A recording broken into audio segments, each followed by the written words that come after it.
South Africa's new justice minister is under investigation for being implicated in the VBS bank looting scandal. She's just arrived. I just arrived. I just arrived. I just arrived. I just arrived. I just arrived. Is the president coming? I just arrived. She's brand new, Thembi Simelane, and now she's in big trouble. And this is the first massive stress test for the government of national unity. And another day, another bigot hired by the Democratic Alliance, peddling to alt-right and bigoted destructive nonsense from South Africa's less cute side of the discourse. So those are the two big stories we're going to talk about from the last week on Weekend Special. Thank you so much for joining us for the second episode of this once a week on a Sunday show where we dig into the biggest news from the week gone by, what it means, how it's unfolded. My name is Dan Corder. South Africa is a movie. Welcome to the watch party. Quick news, and thank you once again for your tremendous support, because we absolutely nailed our first ever full 1 hour TV show on Monday night. The Dan Corder Show is now Monday nights 9 until 10,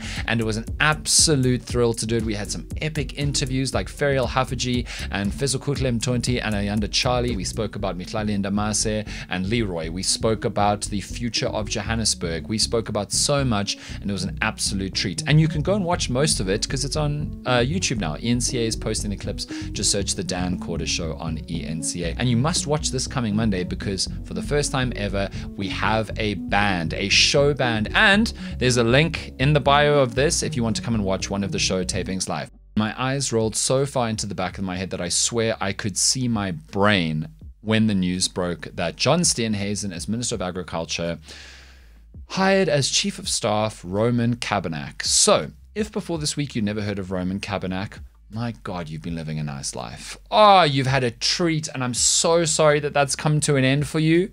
Roman Cabernac is a bigoted alt-right podcaster bro troll. He is Ronaldo Gous, but smarter. He knows how to provoke and trigger people to be divisive and destructive, how to dog whistle to racists just enough without going all the way, without doing the stupid stuff like saying the K word or the N word, in a kind of like MAGA world style operator for South Africa. He's one of the big names, one of the 4 or 5 big name alt-right white podcast bros, and he's the smartest of the lot. In fact, you may have watched The Morning Shot, which is a big YouTube channel which talks about South African news and politics. And if you're like me, you pretty much loathe everything on The Morning Shot. You see that they peddle in fake news, they peddle in alt-right perspectives, they often peddle in just like unfounded conspiracy conjecture, but that's what they do. And if you like them, well, now you know that I don't, but it's totally fine. YouTube is a free place. Roman Cabernac is the brains trust behind that. And he is the brains trust around a lot of other things. So he was one of the founding members of the Purple Cows, the basically libertarian pro-capitalism party that decided that they would run for political office and then got absolutely no votes. But he's mainly been prominent for being just a loathsome person on Twitter for years, provoking people, being hateful, using cute language and creative arguments to push bigoted beliefs and getting a following for that. And he's often played it in favor of sucking up to the Democratic Alliance. He's sucked up to Steenhuisen. He's been so complimentary about Helen Zille and her book, and it turns out John Steenhuisen made him the Chief of Staff of the Ministry of Agriculture for him earlier this week. Now again, as I said, the DA is like, this isn't a DA thing. We haven't hired him. The Ministry of Agriculture has hired him. But your leader has hired this man. Your leader has taken this man and put him into his, made him your Chief of Staff. And that is something that you have to live with. It's interesting because just around the time that Roman Cabernac was announced with his new lekker, I think 1.3, 1.4 million rand a year salary, thousands of his old tweets disappeared. They were deleted. Even YouTube videos. He deleted all of these old statements of his.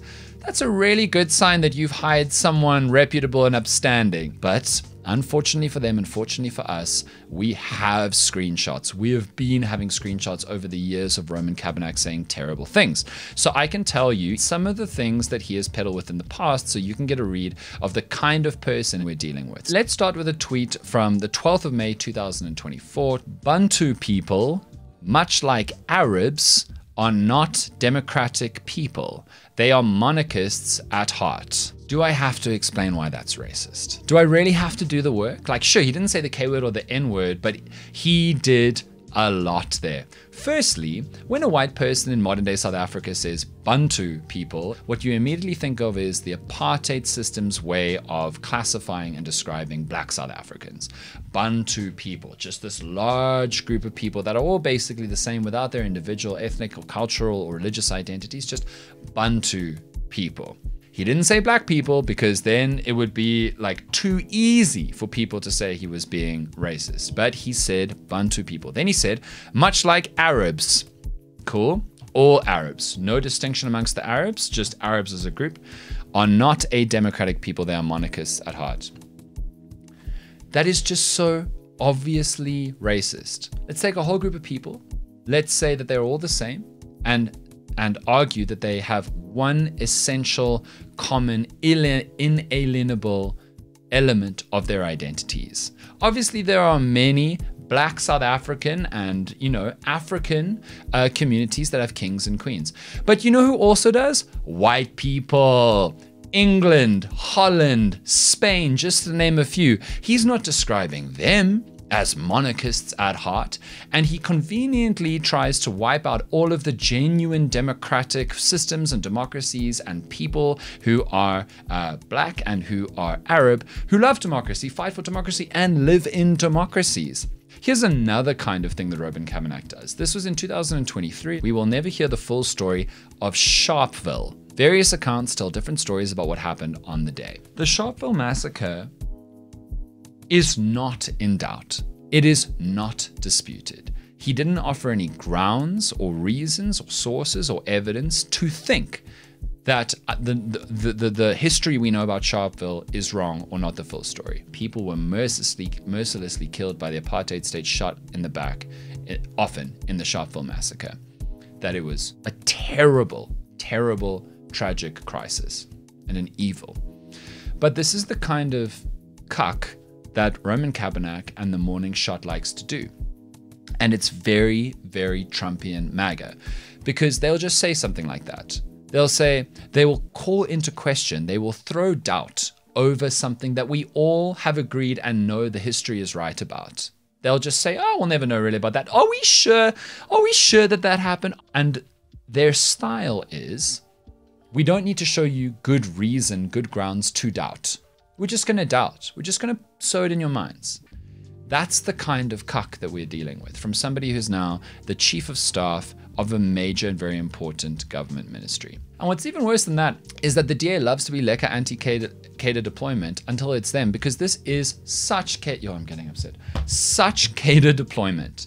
So Roman Kavanagh has never been in a ministerial position. He's never been a chief of staff ministerial position in a government department. He's extremely anti-government. He's flirted with full-on libertarianism so many times. He's got no experience in agriculture whatsoever. There are many, many people who are experienced managers of people, project managers and leads to be chief of staff. And there are many of them who've done it in government before. There are many of them who've done it in private before. And there are many of them who know about agriculture. So then Steenhuisen's people come out and they say, no, Roman Kavanagh has an LLB, therefore in some mystical way he's qualified. Firstly, it's not clear that he's done his articles and can actually practice as a lawyer. Secondly, who cares? Lawyering is that skill.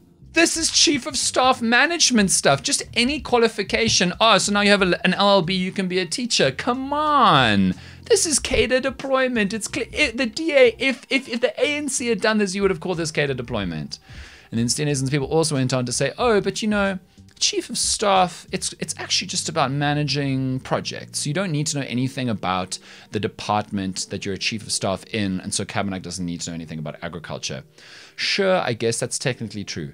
But wouldn't it be helpful? Wouldn't it be kind of great? Wouldn't it make him better at his job? Maybe there were other people who were better suited because they knew something about agriculture and also had been in such positions before who could have got the job over Kavanagh. It's so clearly a Steenhuisen and Friends appointment. And it's just mad to me. And I know a lot of people have said this already, because the DA still hasn't resolved their inquiry into Ronaldo Gous for being a racist. He's still suspended for the DA. 2 months later, He's still being a member of parliament because while he's suspended from the DA, they put him in parliament and he's not suspended from his parliamentary duties. The DA, every single day that they don't make a ruling on that, are just confirming to South Africans that they are the home of racists who scream the K word on the internet. And then this is like doubling down. You'd really think if you were in the DA Brains Trust, if you were the leader of the DA like John Steenhuisen, you know what we really shouldn't do right now? Get another one of those people associated in on the team, on the bandwagon. And yet that's exactly what they did. They gave him a +1 million rand a year plus salary as chief of staff. That's exactly what they did. And they would have known that this would have been the response. This is obviously the response. There's no mystery. There's no surprise here. And the thing that I keep thinking about the Democratic Alliance, I know for a fact, as somebody who's got access to insiders in the political scene, that the DA is not a homogenous group, and there are many leaders within the Democratic Alliance who fundamentally disagree with the leadership body. And I know for a fact that during the election, those people, when they were campaigning and running for re-election and power and getting votes, were trying as much as possible to dissociate themselves from the leadership of the Democratic Alliance. But they must be turning over at night going, what are you doing? You're making it harder and harder for me to do my job and do good work for the country, because there are DA officials who do very good work for the country and do very, very good work for their constituencies. I think there's a real schism forming in the Democratic Alliance, and I don't know how it's going to play out. I'm not predicting the party is going to split in two, but there's a real schism forming between some of the most effective DA leaders on a regional and a local level and the national leadership body that is really doing bad stuff, that is driving away people and making bad sentiments about the Democratic Alliance nationally. And I wonder what this is going to do to the DA in future. Yeah, they kind of stayed the same and grew by default in the last election versus the one before, but they lost like over 1 million, or like around 1 million votes in real terms from when Maimane last ran and was the leader. And you just wonder, like, why are they doing this? Roman Kavanagh did not need to be a chief of staff for the Ministry of Agriculture. He didn't. He didn't need to be given this enormous salary. Strategically, even the DA at the top level, if we aren't to believe that you are just a bunch of people who like have low self-esteem, massive insecurities, and love it when people suck up to you and you give them jobs, if we aren't to believe that, strategically, optically, who are you fighting for? What are you doing? I don't know. But enough of that. Let's talk about Justice Minister Thembi Simelane. I think I paused there and wavered a little bit because putting the word justice into this story I'm about to tell you feels very weird on the mouth. You may know this already, but former Justice Minister Ronald Lamola was reassigned to be the head of DIRCO, which is our diplomatic corps, as Minister of basically Foreign Affairs is what you would call it in America, in the government of national unity. And that's mainly because Ronald Lamola, by most accounts, did a good job working with our legal community to put forward a really, really good case in front of the ICJ on behalf of the Palestinians against the Israeli human rights violations and occupation of Palestine, particularly Gaza. And so we got a brand new justice minister who's called Thembi Simelane from the GNU. And Thembi Simelane's appointment as justice minister was really controversial inside the South African legal community because she has no legal background or legal training. I think she's the first justice minister in South Africa to not have any legal background in longer than 100 years. So already people were saying, this doesn't make sense. Why is she justice minister? But that was kind of a bubbling conversation amongst lawyers in the legal community for the last month or two, until earlier this week when multiple investigations from multiple reputable news agencies found an absolute bombshell. And it turns out that while being mayor of Polokwane, Thembi Simelane received a 575,600 rand loan, that's what she calls it, from Gundo Wealth Solutions, which was owned by Ralium Razwinane. And at the same time as receiving that loan, her municipality that she was the mayor over in Polokwane invested 349 million rand into VBS Bank. That was all looted in the VBS Bank heist looting. Same time. Really interesting timing. Now, Thembi Simelane insists that it was a loan to purchase her coffee shop and that she's paid it back. But as of this taping, and these reports came out on Monday, as of this taping, she's still not shown any evidence that one, it was a loan, and two, that she paid it back. And if you don't know this, but one of the main ways that VBS Bank was looted by insiders was that insiders who were involved in the syndicate, they would commission loans to businesses or private individuals that were just bribes that would never be paid back. Never ever. And VBS wouldn't chase them to pay it back because the chasing to get the payments back would be blocked by higher ups.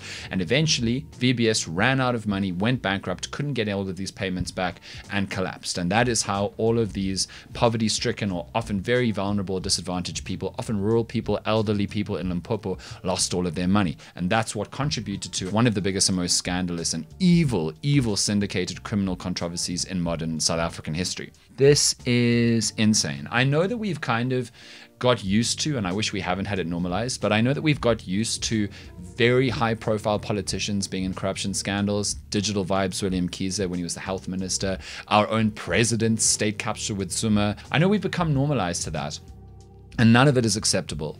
And maybe, arguably, none of it is worse than the other when it comes to what positions these people hold. But your justice minister is in trouble with serious breaking of the law. The one who's supposed to be holding up the morals, the values, the justice system, the laws and equity and fairness of your country and the system that tries to pursue it.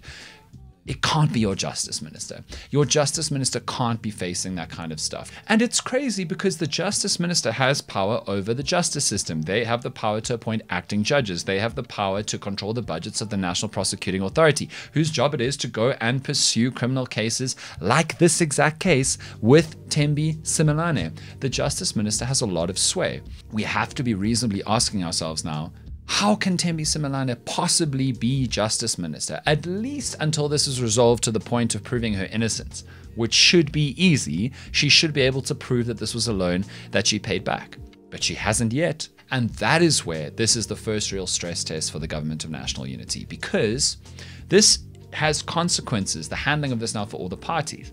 The ANC is going to want to show that they are tough on corruption, even of their own deployees, of their own members. And Ramaphosa has already come out and said that Simelane needs to explain herself, which is the bare minimum that a president should do in the situation of a member of his own cabinet that has just been appointed in the last few months. And now the first big story of the GNU is the fact that one of their new ministers is seriously implicated in one of the worst corruption scandals, I'm getting too excited, in modern South African history. They are going to try and be tough on her, but not too tough, because they don't want the story to blow up too big, but they are going to be waiting and seeing to try and avoid deep humiliation and reputational damage on their own party. And then there's the Democratic Alliance, their biggest GNU coalition partner. The DA has built their whole reputation, their shtick, on going after corrupt ANC officials, for painting the ANC as corrupt and evil and damaging the country. They've really made it a key pillar, and one of the reasons why people vote for them is they say, we will get accountability, we will hold the ANC to account. And I know they want to do that now, but they can't do it too much, because if they do that, they will harm the coalition. So they have to be very careful. And already I think Linus Breitenbach, one of their MPs, has been like saying a few things and saying that we'll hold them to account and we'll have and they've said that they want an investigation, but they're being far more gentle than they usually are, far less fire and brimstone. So there's that. And then there's the only two opposition parties of any significance, the EFF and MK, who again would love to jump on this and go for blood.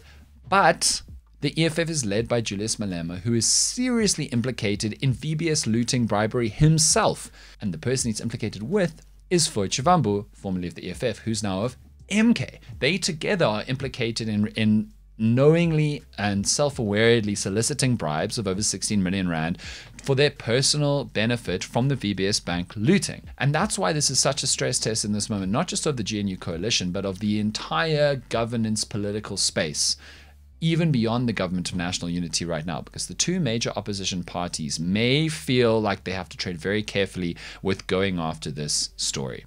It's a really interesting scenario, and we've never ever had this dynamic before in the history of South African politics, where all of the major parties, both in and outside of government, have to be careful about pursuing justice and consequences. Thank you so much for watching Weekend Special for this week. My name is Dan Corder. We'll be back on Sunday with the next edition of the show, and go and find Dan Corder in the Morning, which is our weekday morning news podcast on all of your favorite streaming platforms, and see you tomorrow night on ENCA from 9 to 10 for the latest episode of the Dan Corder Show for the first time with Kopano Jazz Collective.